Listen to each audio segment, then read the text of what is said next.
So that's what I want to talk about.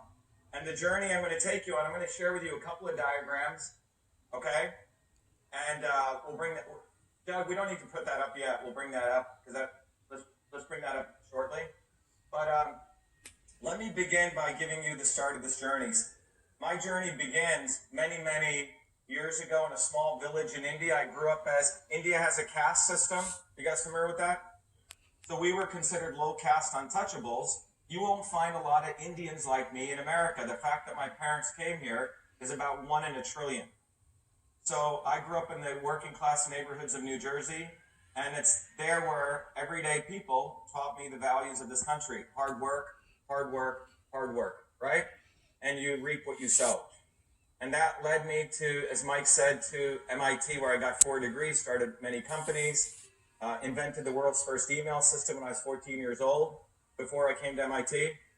But more importantly, it was in 2017, I decided to first time run for office. People like myself, scientists and technologists, we're not supposed to run for office, right? But I decided that what was going on in this country was inappropriate. People like Elizabeth Warren I'm from Massachusetts, and we ran against her. We ran on a campaign which said only the real Indian can defeat the fake Indian. It was a good campaign, all right? But we learned a lot. What we learned was that those in power want to divide black and white, right? The liberal elites are the real racists. So people like Elizabeth Warren there is a racism. People use race for their own advancement like Elizabeth Warren did. Anyway, we learned a lot running that. But in 2019, I decided to run as a Republican in the Republican primary for U.S. Senate again. In Massachusetts, there's only one party. The Massachusetts GOP colludes with the Democratic Party. They're one. All right, there's no 2 parties in Massachusetts. So when I ran as a Republican, no one wanted to support us. But we got 3,000 volunteers all over Massachusetts. We raised $2 million, all on Twitter. And you could not leave Massachusetts without seeing one of our 20,000 lawn signs, our bumper stickers, huge billboards. We were everywhere. The GOP found, frankly, some guy to run who no one even knew about, probably was offered a judgeship or something, okay? But that was a model that was run. Well, on September 1st, 2020, the word on the street was that Dr. Shiva was going to win on a landslide. We were everywhere. And you can talk to people, probably a number of people here even. It was a national campaign, meaning people from all over the country donated to us. So on September 1st night, we get the results rolling in. And what do the results show? Well, the results show that we win in a county called Franklin County, which is all hand-counted paper ballots, by 10 points. And in every other county, we lose 60-40, 60-40, 60-40, 60-40, 60-40. All of those other counties have electronic voting machines. Now, I never thought election fraud took place in this country. I thought that only occurs in third world countries, right? And so that began my journey to understand what was going on, right? So I put my hat on not as a politician, but as an MIT systems engineer with 4 degrees, a PhD in biological engineering, a master's in design, my computer science bachelor's. And what I discovered was 2 very important things by September 9th. One of the things we discovered was that state election directors in the United States, Republican and Democrat, were deleting ballot images. What are ballot images? When you go to the voting booth, you can vote 2 ways, right? You can vote on paper, and it's counted by paper. Probably the best way to do it. The other way is your ballot gets put into a machine. Those machines scan that paper, and they make it into an image. Got it? That's called a ballot image. And then that ballot image is run through the technology to determine your votes, right? So the machine is looking for those dots with its AI engine and determining what the votes are. So what is it using? Is it using the paper or the image? It's using the image, right? So the image at that instant becomes a ballot. So we go to the Secretary of State and we said, look, we want the ballot images. And we had a video camera with our volunteers on September 9th. And the individual at the state election official, he says, we don't have those images. We turned that feature off, which means they get deleted. All right? The default setting is save all images. So they deleted the ballot images. So I had to formally apply for what's called a public records request. And on September 24th, we get back emails from the Secretary of State saying, you know, we don't have to save ballot images by state law. Well, this is a federal election. According to 52 U.S.C. 20701, which was passed in 1974, you must save all records generated in connection with a federal election. Okay? You can write that down, 52 U.S.C. 20701. All records generated in a federal election must be preserved. So I write back to her in an email and I say, can you show me the state law that allows you to get away without saving federal election images? She doesn't write back. She diverts it to sending me some other documents. I said, you have violated federal law. This election is null and void. So I have these 4 emails. We have about 300,000 followers on Twitter. It's a public official. So those 4 emails I put up on Twitter. Within hours of putting up those images, that's on September 25th, I'm thrown off Twitter. Now you have to understand, I'm still a U.S. Senate candidate in a federal election and a write-in campaign in the generals. So just close your eyes and think about what I'm saying here.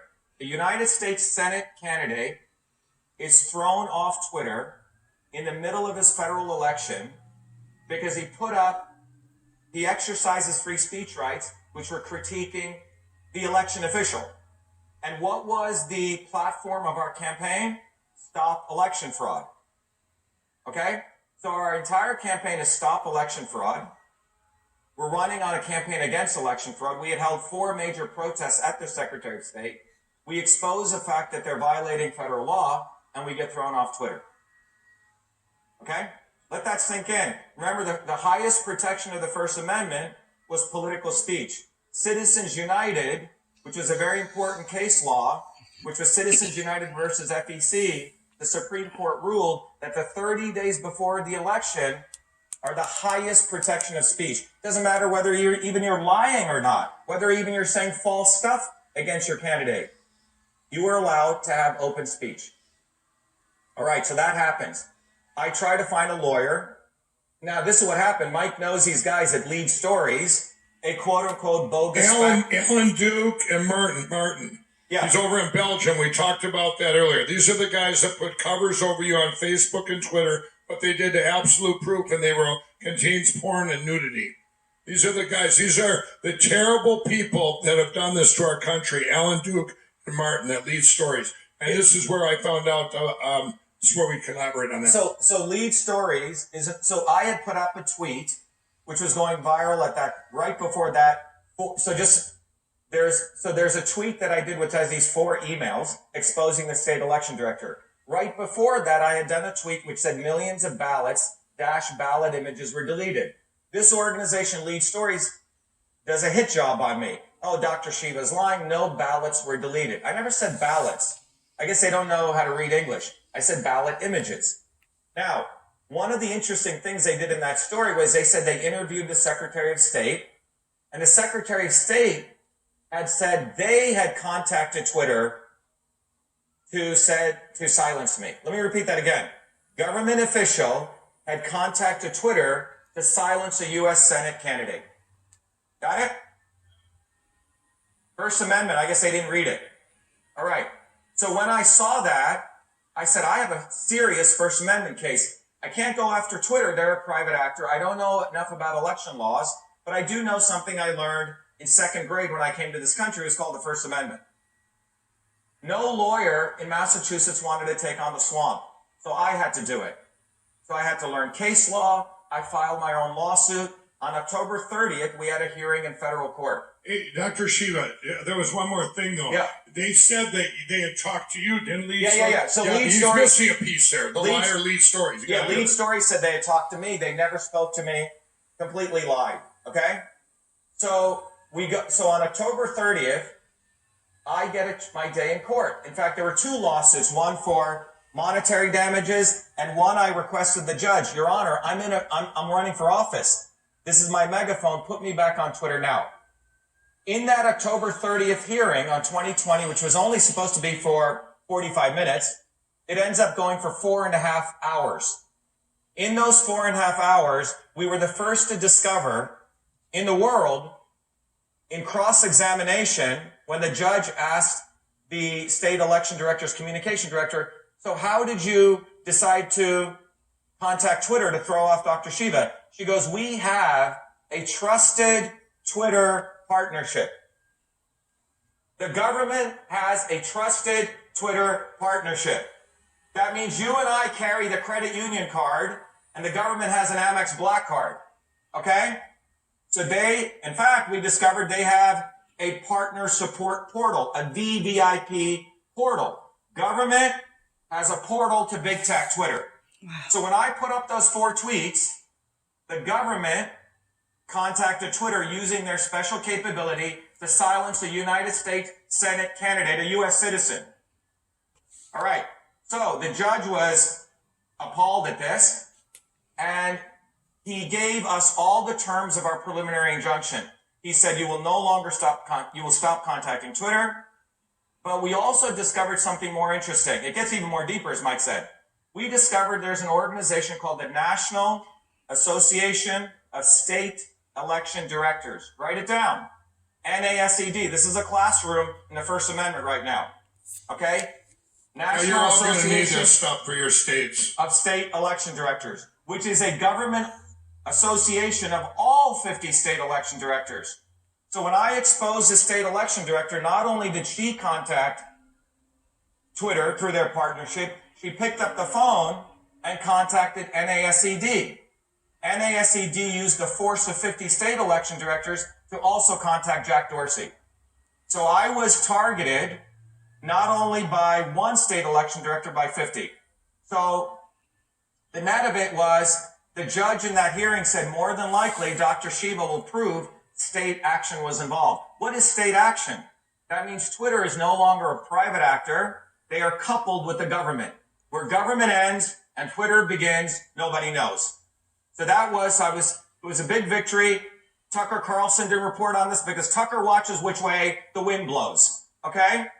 Tucker does not report the news. He watches a year later when it's valuable to report on stuff. Fox. Shame on Fox. Shame on Fox. Yes. And I think it's important to understand that. Okay? It's important in life to do the right thing at the right time, not when you get eyeballs. So anyway, that was October 30th. After I had done Mike's show, I believe in late January, on February 1st, I did a lecture. I was back on Twitter from November 3rd to February 1st. And remember, Twitter never touched me. I've talked against forced vaccinations. I've talked against GMOs. But on February 1st, once again, I shared those 4 email screenshots. Once again, exposing the state election director of Massachusetts. And within 17 minutes, I'm deplatformed. Okay, 17 minutes. We go back into court again on February 4th. And this time, the judge says, I cannot give you complete relief until you bring Twitter into my courtroom. Remember, we never went after Twitter. We weren't that, frankly, naive. We went after the government. With all the hype against big tech, in the next few minutes, I'm going to show you a diagram. What everyone's going to realize is it's government tech. It's not big tech. It's government tech. Hey, Dr. Shiva, one thing in there, because I want to hammer these stories for a